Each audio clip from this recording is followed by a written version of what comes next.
A seguir, IIGD Irajá.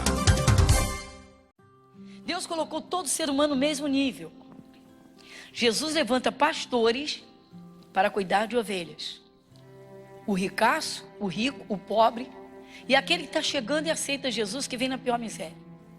O chamado bandidão e aquele que se achava santo e bom demais. Aí Jesus une todo mundo e diz, ó, você vai congregar, você vai fazer parte do corpo. Cabeça é Cristo, cabeça sou eu. E aí tem gente, não, como o caso do cidadão que disse, eu chamei a igreja aqui, ou seja, quando ele estava todo quebrado, ele correu para Jesus. Quando ele se levantou, se reergueu e a vida já estava muito boa, financeiramente pelo menos, porque ele foi melhorando. Enquanto esteve na igreja, vamos dizer assim, houve sinceridade. Mas depois cansou e quis voltar para o mundo. E agora a igreja já não vale nada, já não precisa da igreja. Pessoas orgulhosas que se acham superiores aos outros. Ah, eu vou estar numa igreja, tem o pobre, tem o coitado, tem o miserável, tem aquele que manifesta demônios, tem aquele ricaço, pronto. Mas Deus fez isso, meu irmão, para dizer que Ele é o Senhor. Ele, só Ele é o Senhor. Só Ele é o Senhor. Às vezes as pessoas ficam procurando nível cultural de pregar. Não, na reunião do fulano eu não vou. Na reunião do não, eu vou na reunião do doutor fulano. Não. De repente o fulaninho, meu irmão, está com uma inspiração do Espírito de Deus tremendo, que vai falar, vai arrebentar com o inferno na vida daquele. A pessoa não entende. A gente tem um caso, nós temos um caso muito interessante da conversão de um homem muito duro de coração. A esposa orou por ele quase 4 anos diariamente para ele se converter. Ela se converteu, os olhos se abriram, ela saiu da cegueira, da idolatria e feitiçaria. Ela ficou tão feliz. Falou, meu Deus, sou livre, Jesus me comprou. Não preciso fazer isso, fazer aquilo, matar bicho, acender vela, blá, blá, blá. E ela falou, ai, que maravilha, sou de Jesus. E começou a buscar. E o marido criticando. E foi indo, ele acalmou. Ela foi orando, ele acalmou. Aí passou um tempo. Aí ela, bom, ele já não fala nada, já não reclama, já melhorou, ele vai se converter. E ela está orando, passam-se quase 4 anos. Aí, era uma terça-feira. Na terça-feira, o pastor não foi na nossa igreja, aqui, não foi aqui. Não foi na nossa igreja. Se fosse o meu mistério, eu falaria, foi comigo. Mas foi numa outra igreja da graça. Aí o rapaz, aí ela, a esposa, né? Uma terça-feira, aí ele saiu de férias do trabalho. Aí ele virou para ela e falou assim, olha, tô vendo que você está muito cansada, muito bonzinho para ela. Tô vendo que você está muito cansada. Hoje você não vai precisar tomar ônibus não, vou te levar lá na tua igreja. Ela, ai meu Deus. Ela toda feliz, ai meu Deus. Aquela expectativa tremenda. Aí ele levou. Aí ela pensou que ele ia ficar na porta da igreja, ou ia estacionar e esperar por ela. Quando ela vê, ele está do lado dela. Só que era uma terça-feira. E o pastor não fazia o culto. Pastor muito culto. Vai escutando. E quem estava era o auxiliar, o evangelista. E ele, tadinho, ele quase que falava que nós fomos, que nós voltemos. Que nós fomos, que nós voltemos. Ou que nós volta, né? Aí... E nesse dia, não apareceu obreiro para ajudar. O pobrezinho do evangelista, ele varreu a frente da igreja. Ele aspirou a igreja. Ele foi ver os banheiros se estavam em ordem. Chegou na hora do almoço, não tinha ninguém para fazer nada, ele fritou ovo para comer. Vai escutando. E aí, quando bateu a hora do culto, ele correu para abrir e receber o pessoal e foi para o púlpito. Com certeza tirando a ovo e a gordura. Quando o menino começa o culto, que ela sente alguém tocar, era o marido do lado dela. Falou, ai meu Deus, Senhor, ela dentro disse assim, eu oro há quase 4 anos para ele vir no culto desse menino que não sabe nem falar de Senhor, eu sou convertida, mas ele não é. Senhor, eu sou convertida, mas ele não é, Senhor. Senhor, 4 anos de oração, quase foi tudo por água abaixo. Ela dentro de si, quase gritando de desespero. Aí o menino que correu tanto naquele dia, que tinha feito culto de manhã, que fez o culto, que estava da tarde, que tinha varrido, que tinha visto o banheiro, que tinha arrumado aqui, que tinha arrumado dali. O menino está sem inspiração. Ele abriu a Bíblia e pum, na genealogia. Pegou lá na genealogia, em Gênesis. Ele estava tão cansado, tadinho, que ele olhava e dizia assim, que nasceu, que viveu, que morreu, que nasceu, que fulano, que fulano. No final, e que nasceu, que você dizia, fulano. E no final ele disse assim, e agora, irmãos, é o seguinte, tá? Quem não aceita Jesus vai para o inferno, porque a vida é essa, nasce, cresce, vive e morre.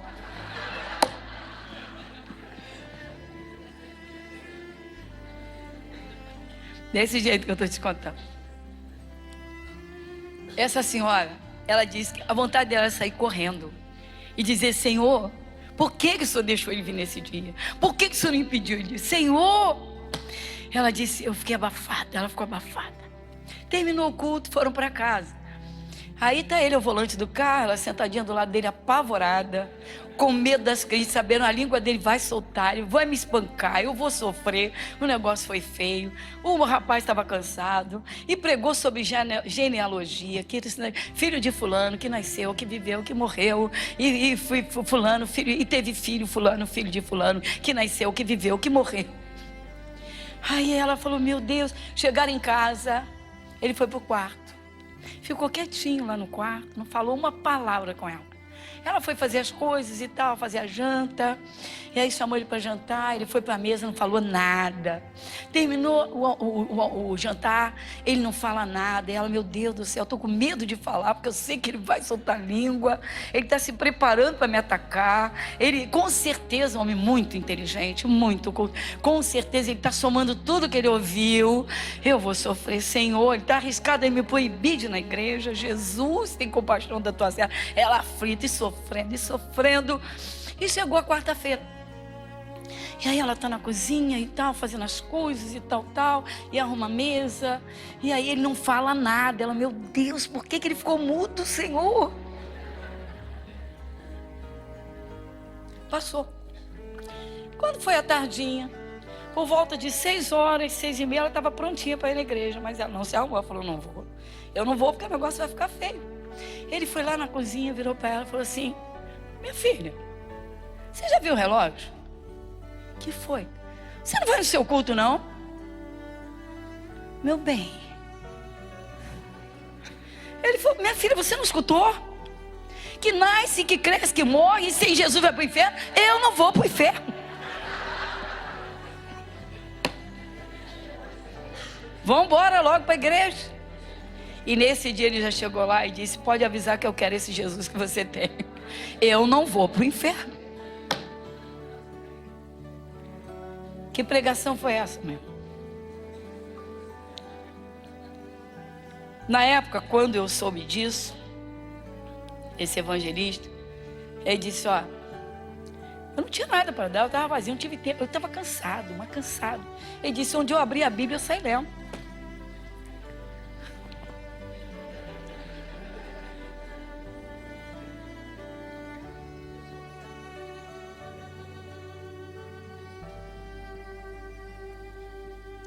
Quando a pessoa abre o coração, irmãos, o centurião de Cafarnaum, ele não era do povo judeu, ele ajudava a construir igrejas. Ele tem um escravo, no tempo não era empregado, era escravo. E com certeza ele tinha vamos dizer, um apreço, um carinho pela família daquele escravo, até por ele. Possivelmente um menino que nasceu na casa dele. E o menino cai endemoniado e muito doente, fica paralítico e fica atormentado. E esse moço era um centurião, ou seja, ele era um chefe de 100 homens, possivelmente um capitão, coisa dessa natureza. Era um militar. E ele vai até Jesus porque ele fica sabendo que Jesus tem poder de curar. Com certeza contemplou alguns milagres de Jesus à distância. E ele vai até Jesus e ele diz, mestre, Senhor, o meu criado, o meu empregado, ele jaz em casa, ele está paralítico e violentamente atormentado. E Jesus na mesma hora disse, eu irei e lhe darei saúde. Ele disse: não, Senhor, eu não sou digno de que entre debaixo do meu telhado. Primeira coisa que esse homem mostra, o amor pelo ser humano e o respeito. Segunda coisa, tá? Porque um escravo endemoniado, possesso, paralítico, meu irmão, quem é que vai dar atenção? Só quem tem respeito pela vida humana. Tem marido que larga a mulher por nada, basta botar o olho em outra. Tem mulher que troca o marido, basta botar o olho em outra. Tem empregado, meu irmão, quando o patrão vira as costas, joga as pernas pro ar. E muitas dessas pessoas dizem que são de Jesus. Jesus disse: eu vou lá, eu vou dar saúde para ele. A primeira coisa que ele mostra é o respeito pela vida humana, o valor. A segunda coisa que ele mostra é que ele reconhece Jesus como Senhor. A terceira é que a casa dele não está em ordem para que Jesus entre. Tem gente que pouco se importa com isso. Tem gente que entra ano, sai ano, escuta a palavra e não põe a vida em ordem. Ele diz: Senhor, eu não sou digno de que tu entres debaixo do meu telhado. Manda uma palavra, o meu servo vai ser curado. Manda uma palavra, o meu servo vai ser curado. A forma como esse homem se aproxima de Jesus é de uma humildade tremenda. Coisa que muitas pessoas que andam dentro das igrejas anos a fio não têm. Muitas pessoas entram nas igrejas criticando as igrejas, a forma de culto, reparando nas pessoas, anotando as vírgulas que o pregador ou a pregadora pronuncia, ou a pausa que dá. Eu digo isso para você com muita base, tá, de experiência própria, tá? Então, irmãos, não é por acaso que muita gente que é de Jesus, como não foi por acaso que o apóstolo Paulo escreveu essa carta aos Gálatas, só faltou dizer: acorda, parem de andar na carne, sejam espirituais. Hoje aqui se celebra o Dia dos Pais. A TV não vale porque o culto vai ao ar depois de um bom tempo. Mas muitos filhos que celebram hoje o Dia dos Pais, que dão uma ligaçãozinha quando sou, ou mandam só um zapzinho, né? Vai lá, um zap. Manda lá um abraço, um abração, amigo, tal. E continuam, não estou nem aí. Não ouvem conselho de pai. De que adianta um filho dizer: eu sou filho, mas não ouve o conselho do pai? Muita gente, meu irmão, se quebra e vai se quebrar na eternidade. Muita gente está dentro de excelentes igrejas, mas não está salva por conta disso. Porque não respeita a palavra de Deus. Porque não leva Deus a sério. Lamentavelmente, nós estamos vivendo este tempo. E eu não estou falando dos grupos que andam pelas igrejas como catadores de bênçãos ou pescadores. Vamos levantar um pouquinho a linguagem. Meu irmão, andar com Deus é simples. Para o rico e para o pobre. Para aquele que é poderoso na terra e aquele que aparentemente é um anônimo. O preço foi o mesmo. Jesus pagou o preço. Agora, irmãos, eu tenho que dizer: todos nós temos referenciais na vida eterna, no mundo espiritual. Deus nos observa, os anjos nos observam. E os demônios nos observam muito mais, porque eles ficam desesperadamente buscando uma brechinha para armar uma cilada. E se tem uma coisa que é fácil, se tem um grupo que é se torna uma presa fácil, é o grupo dos orgulhosos. Quando a pessoa é orgulhosa, ele diz: ah, já conheço essa pregação. Fecha a Bíblia. Ah, não vou na igreja essa semana não. O pastor está pregando as mesmas coisas. Não vou, essa semana eu nem vou. Certo? Estuda a palavra, já conheço aquilo. A pessoa não tem noção, meu irmão. A pessoa não tem noção. A palavra de Deus é a comida. A palavra de Deus é o remédio da nossa vida.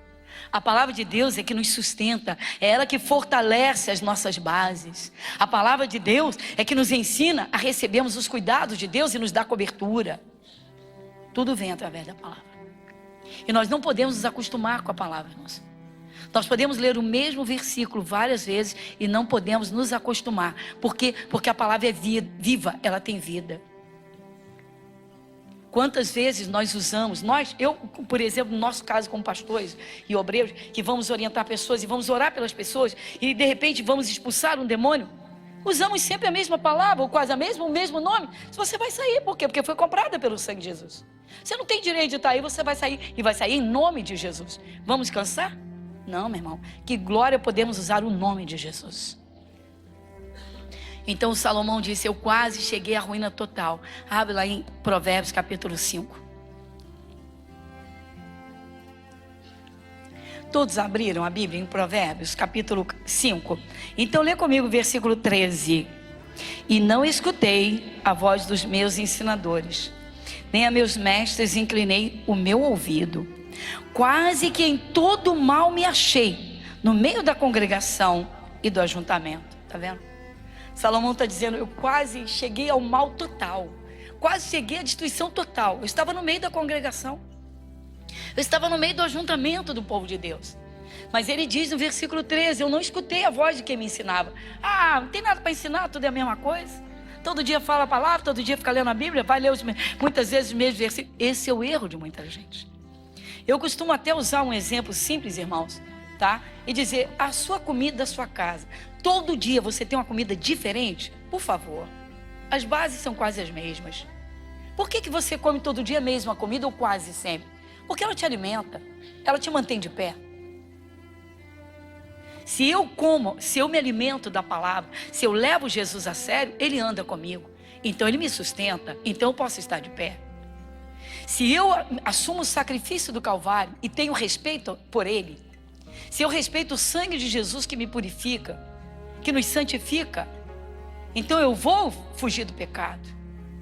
Então eu respeito a palavra de Deus. Quando eu precisar, eu posso invocar o nome dEle.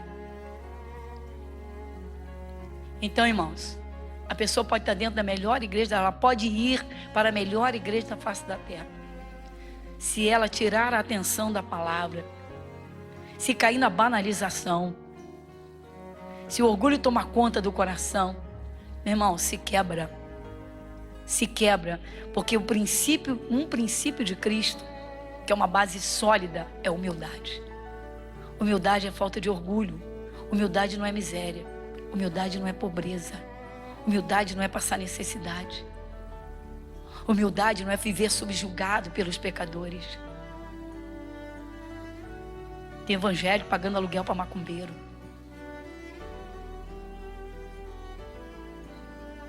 Por que Jesus não levanta? Por que não pede a casa própria? Por que Jesus não deu? E tantas outras coisas. Às vezes é dentro de casa. Tem marido que humilha a mulher. Tem mulher que humilha o marido. Orgulho, meu irmão. O orgulho foi o princípio que dominou Lucifer ainda no céu. Quero meu trono junto do trono de Deus. Quero que todos os anjos de Deus me adorem. Eu tive um caso. Uma pessoa disse para um dos nossos obreiros, a obreira foi dar o atendimento. E disse: pois não, posso lhe ajudar? Posso lhe... Você sabe quem eu sou?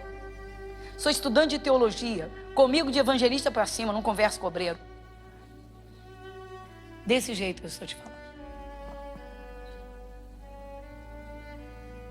Comigo é de evangelista para cima, não converso com o obreiro.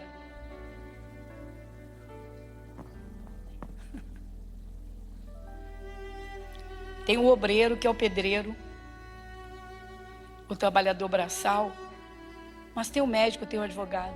Por que todos eles são obreiros? Porque Jesus é o mesmo.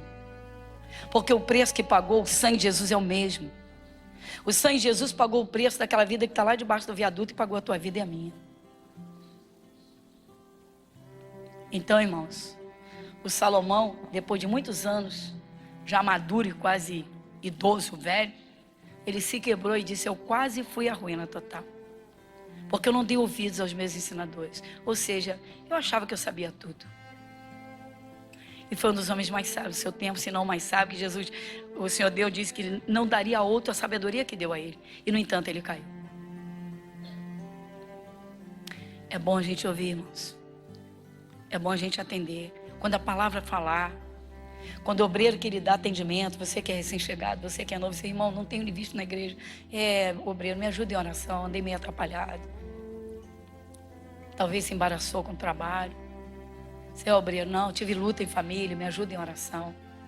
Humildade, meu irmão. O orgulho não vai entrar no céu. Pessoa que é orgulhosa não toca o coração de Deus. Então Jesus disse, olha, o que você semear, você vai colher. O que você semear, você vai colher. Se andar na carne, vai colher na carne. A simplicidade é essa. Eu fico contemplando, irmãos, a simplicidade de Jesus, que ninguém dava nada por ele. Você pode imaginar Deus na forma de homem andando aqui na terra. Jesus veio, né, para os judeus. Ele veio para o povo de Israel. Então ele veio numa família judia. E aí ele usa aqueles trajes típicos do judeu. O judeu era conhecido de longe, diferenciado dos chamados samaritanos ou dos gentios. E Jesus andava naquela simplicidade, assumindo ao povo a quem ele pertencia, sendo ele Deus de todos os povos. Se ele quisesse, poderia ter vindo como rei, mas ele veio como filho do carpinteiro. E ele anda caminhando. Ninguém podia imaginar que Deus estava ali, caminhando no Monte das Oliveiras. Aquele tal de Jesus está lá falando as coisas estranhas, fica falando das coisas de Deus, das coisas do céu, e que você tem que fazer isso, não deve fazer aquilo, e tal, e tal, e tal. Quem é aquele? Está lá, sentado lá, aquele judeu. Mas muitos se assentavam à volta de Jesus, como aconteceu com os apóstolos. E muitos deram a vida pelo Evangelho. E muita gente hoje, meu irmão, infelizmente, está perdendo a vida, porque não leva a palavra de Deus em conta. Não é o fato de quem está pregando, é o fato de Jesus que está falando. Então o que o homem semear, isso ele vai ceifar. Quem passa a sua vida semeando orgulho, meu irmão, vai ser impossível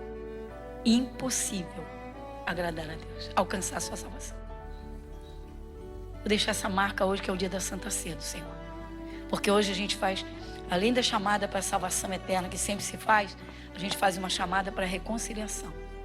Mas é assim, você assume que você andou frio na fé, que você se embaraçou e deixou Jesus de lado, ou que você desviou e pecou, ou que você estava desviado dentro da igreja e não estava dando a menor atenção à palavra de Deus. Então deixa eu mostrar para vocês uma última parte. Vai em Apocalipse capítulo 14, versículo 13.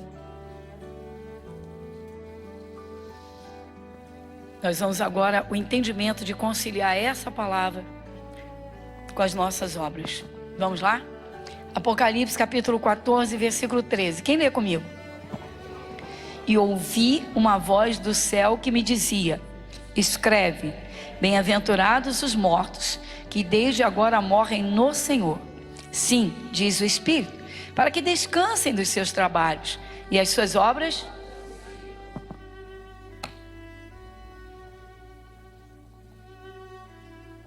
Se você pensa que obra é só o trabalho físico, intelectual, filosófico, seja lá qual for, que as obras são materiais e imateriais, não, irmãos. São as obras que nós fazemos na carne ou no Espírito. Se eu nasci de novo, se eu me submeto à palavra de Deus, se eu reconheço a igreja como o corpo de Cristo, em que Cristo é a cabeça e eu faço parte do corpo, então eu estou junto do corpo. Se eu levo a palavra de Deus a sério, eu pratico a palavra, então eu tenho obras.